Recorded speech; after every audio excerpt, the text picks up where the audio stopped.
Hey, everybody, welcome to Downballot Roundup in partnership with Leave No Dem Behind, where I introduce you to Democratic candidates running in local elections throughout the country. I'm Bryan Randolph, and today I am here with Nate Douglas, who's running for Florida House of Representatives to represent District 37. Hello, Nate. It is great to have you on. How are you doing today? I'm doing great, fired up, getting students fired up to vote. And thank you so much for having me on. Absolutely, and I hear you said that there's a lot of students out there voting today, right? Oh yeah, there are. I mean, I actually voted yesterday too, and I was behind a line of students. It took me 2 hours. But it's a long line, but we're really glad to see students doing their part. That's what we like to hear. All right, why don't we start by tell me a little bit about you. Yeah, absolutely. So I'm Nate Douglas. I am the Democratic nominee running for Florida State House District 37. And I've the first time I ever got into politics, I was fired up by the climate change movement. I was involved with some rights movement since I was 17 years old, which is really important. I was raised by two first generation Americans. My mom is a public school teacher of 25 years from France, and my dad's a small business owner and a landscaper from Jamaica. They both met at Disney, and I grew up in a working class household. And one of the things that I really remember is I'm sure so many others remember this just walking into the kitchen, seeing both of my parents so stressed out, stack of envelopes on the table. And that was the time my parents almost lost their home. And I remember my mom picking up a part time job at Universal Studios, and my dad ended up starting his small business then.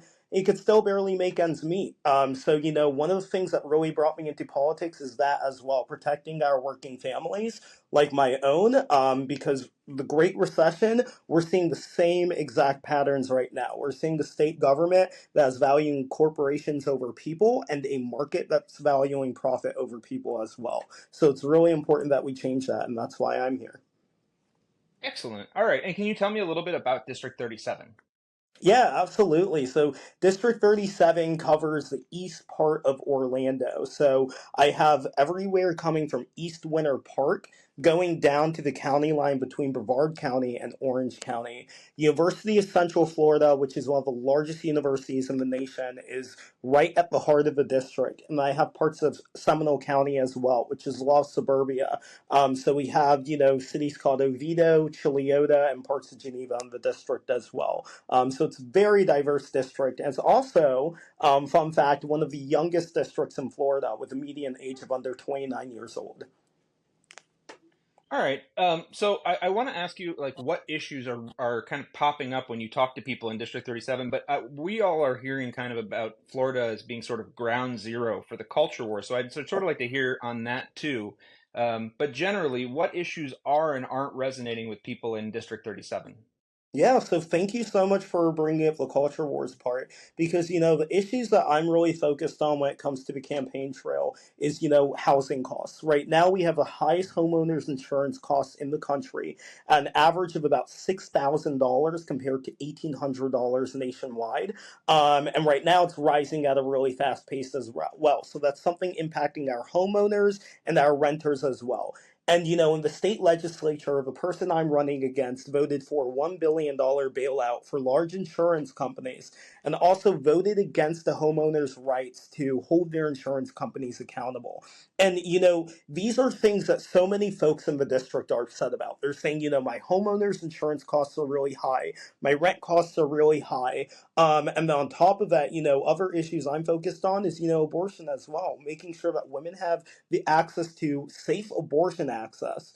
And then also, right now, education funding is really important. I'm running against someone who sponsored a bill that shifts $4 billion away from public education toward private school voucher programs.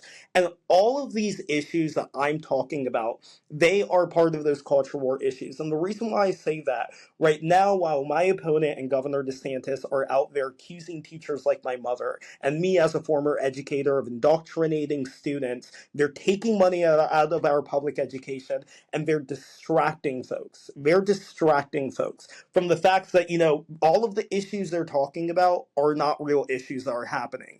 It's just a major distraction from the fact that they've been siding with greedy insurance companies, from the fact that they've been defunding our public education system so that they could shift it to their friends who are working in the private sector. And it's a distraction. It's a distraction from the fact that they're taking away people's rights, and their 6 week abortion ban has worked out terribly for them. And we've seen physicians leaving the state as well.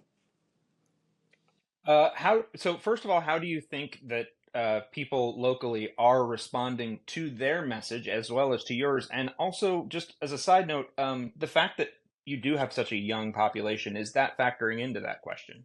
Oh, absolutely. It's factoring into that question. Yesterday when I was just waiting in line, there was someone right behind me. Like, again, mind you, this was a 2 hour line. And the person behind me said to me, if this election wasn't so important, I would walk out of this line and leave it to God. But this is a really important election, and we need to make sure people like Trump don't get back in office. And we need to get this Republican supermajority out of the way as well, because they're seeing the negative impacts that these culture wars are having on our state, and they're seeing the negative impact of the amount of corporate influence in our state as well. So many folks are realizing the need to get out there and vote and make their voices heard, and really the age of this district is definitely factoring into that. Folks here are not happy about what's going on in Florida or the direction we're taking right now. Do you feel like, this is obviously your first run, and it's tough to start up kind of from ground zero. Do you feel like you had a lot of support? Do you feel like you were kind of figuring this out on your own? What do you think when you started this up? Yeah, Um, I'll tell you, it is extremely difficult getting into the space as a young candidate, a black candidate, a gay candidate. So many folks have their doubts about you. But, I was still lucky to have, a group of folks who really strongly supported me, who are advocating for me. Like for instance, Congressman Frost was one of my first supporters. He was one of the people that first believed in me when I ran. My local party chair was really helping me out as well. And these were folks that were reaching out to people and saying, like, you may have your reservations about Nate, and you may believe that he's not the right person for this job. They were finding folks to recruit to run against me, and these folks were saying, no, we're supporting Nate Douglas, and we think that he could do this. And well, we got off the ground. They saw that we swam on our own, that we were running. And the support now is overwhelming, and they definitely see the way that we could flip the seat. I'm one of the highest raising candidates in Florida right now. I'm one of the highest supported candidates as well. So we've really made strides, and I'm really proud of the campaign that we've managed to run so far. and I believe I heard at least one ad buy from your opponent was at 1.3 million. Yeah, That's so impressive. That's yeah. Yeah, we're a real threat. They spent over $1.3 million on an ad against me, where they had a little kid with dreadlocks on, and it was during the career day in elementary school, so it took place in the classroom. And they're asking kids what they wanted to be. The students beforehand said, "I want to be an astronaut. I want to be president." And then the little kid that was supposed to be me said, "I want to be a professional protester." And then they accused me of being a paid professional protester, of defunding the police, letting criminals out on our streets, and they put the kid in a drug rug, mind you. And all of this is there. It backfired on them, because they were attacking me good. because they saw that I'm someone who's very active in the community, unlike the backbencher they currently have sitting in the state legislature, who never shows up and takes about 3 weeks to respond to constituents. I saw the ad. It really upset me. So yeah. Okay, so we are to my final question. It's my favorite question. I call it my softball, but I would like to know, tell me something about District 37 that makes it really special to you. Something about District 37 that makes it really special to me is, again, it's so diverse, it's so young. We have one of the largest, we don't only have the second largest university in the country, we also have a lot of important rural boundary land as well. Like we have a lot of important natural lands too. We have river econ in this district, so it's a very important district for someone like me who is an environmentalist. I love birds, and there's a lot of native birds in my district. And it's just the fact that the district is so diverse, not only in terms of people, but its biodiversity as well. It really, it really fits someone like me who comes from an environmental background. I'm young. I just graduated as well before getting my first job in policy research, and it's an important district to me, and it's really special. Nate Douglas is running for the Florida House of Representatives to represent District 37. Thank you so much for being here today, and I wish you all the best. I'm really excited to see you on the other side of a victory party, so let's do it.